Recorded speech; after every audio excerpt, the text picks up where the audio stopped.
Halo guys, Assalamualaikum warahmatullahi wabarakatuh. Ini udah jam 11 lewat 5 menit tapi aku belum bisa tidur.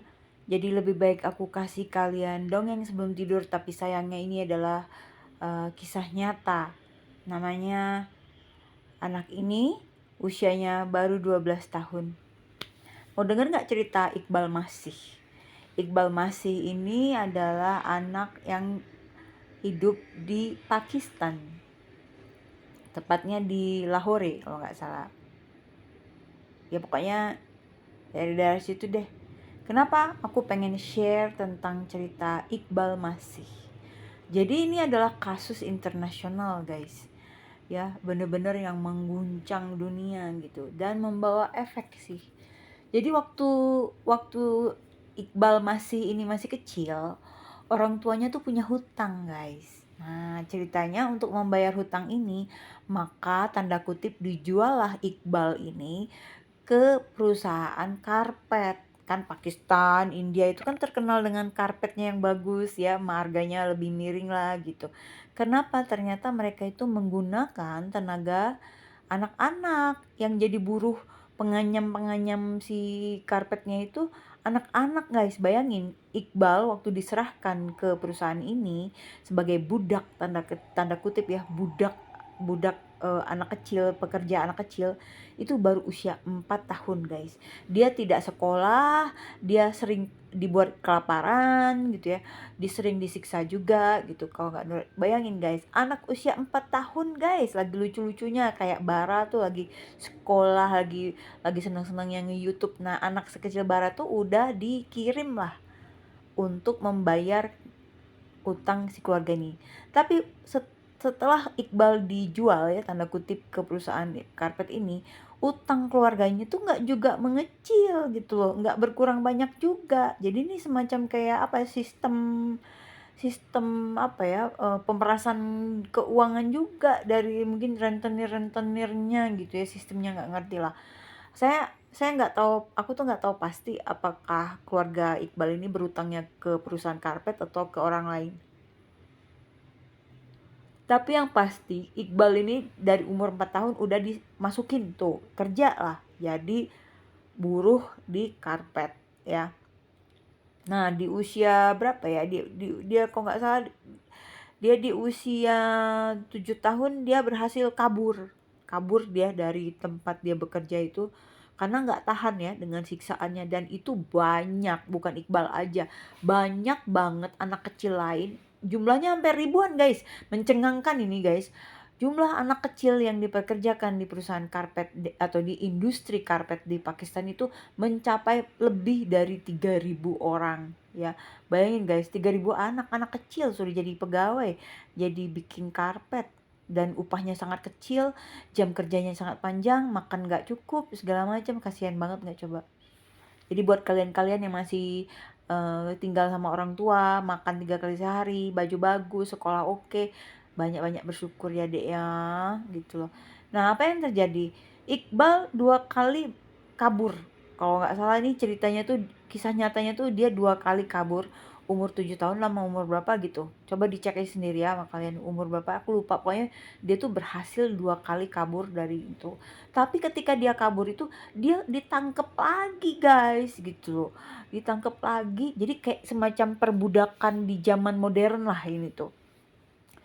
Abis kabur, ketahuan, ditangkap lagi, masukin lagi ke industri karpet itu, kerja paksa lagi di situ gitu loh. Iqbal nggak pernah ya ngerasain gajinya gitu loh. Jadi bener-bener dia ini dijual aja sama keluarganya gitu loh. Tapi membayar utangnya nggak bisa habis juga, kan sedih ya gitu loh. Denger ini tuh nyesek banget sih cerita ini gitu loh. Nah akhirnya guys, kalau nggak salah di usia 10 tahun dia berhasil keluar. Dia berhasil keluar itu ditolong oleh organisasi yang memfokuskan diri untuk membantu menyelamatkan pekerja anak gitu loh di Pakistan. Nama apa ya, nama NGO-nya tuh aku lupa ya panjangannya apa. Pokoknya untuk bantu anak-anak yang disebutnya kena bonded labor. Jadi pekerjaan yang terikat. Ini namanya apa ya?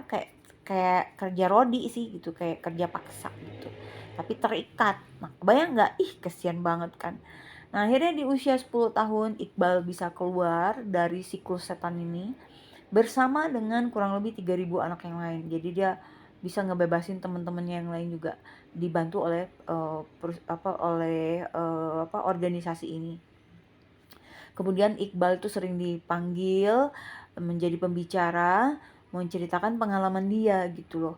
Dan usia dia tuh masih kecil ya, dia sudah jadi pembicara di PBB gitu ya, udah di forum-forum internasional dia dipanggil ya, karena cerita dia kan ngeri banget gitu ya, dia udah disiksa, kerja habis-habisan, upah nggak ngerasain gitu.